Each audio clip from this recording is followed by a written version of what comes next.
நான் இன்றைக்கி சொல்ல போகிற ஒரு விஷயம் வந்து எல்லாரோட லைஃப்லையுமே நடந்திருக்கும். நம்மளும் நம்ம ஃப்ரெண்டும் ஒரே மாதிரி வேலை செஞ்சிட்ருப்போம், ஒரே சம்பளம் சம்பாதிச்சிட்ருப்போம். அவர் கோடீஸ்வரராக இருப்பார், நம்ம ரேட் ரேஸில் ஓடிக்கிட்டு இருப்போம். உதாரணத்துக்கு நம்ம 2 பேர் எடுத்துப்போம். ஒருத்தர் பேர் சிவா, ஒருத்தர் பேர் கோபி.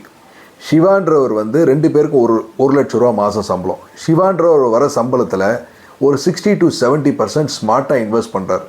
எஸ்ஐபியில் போடுறார், ஸ்டாக் மார்க்கெட்டில் போடுறார், கோல்டு வாங்குறார், ரியல் எஸ்டேட்டில் இன்வெஸ்ட் பண்ணுறார். ஸோ ஒரு 10 years கழித்து பார்த்தீங்கன்னா அவரோட கார்பஸ் வந்து ஒரு 20 crores கிட்ட வளர்ந்துருக்கு. ஏன்னா ரீஇன்வெஸ்ட் பண்ணிட்டு ரிட்டர்ன்ஸ் எடுத்துகிட்ருக்கார். இந்த பக்கம் நம்ம கோபி அதே 1 லட்ச ரூபா சம்பளத்தை வச்சுட்டு போய் இஎம்ஐயில் ஒரு காரு, ஒரு வீடு, ஒரு ஐஃபோன் இந்த மாதிரி எல்லாத்தையும் வாங்கிட்டு மாதம் 70,000 ரூபாய் இஎம்ஐ கட்டுறதுலேயே ஓட்டிகிட்டு இருக்கார்.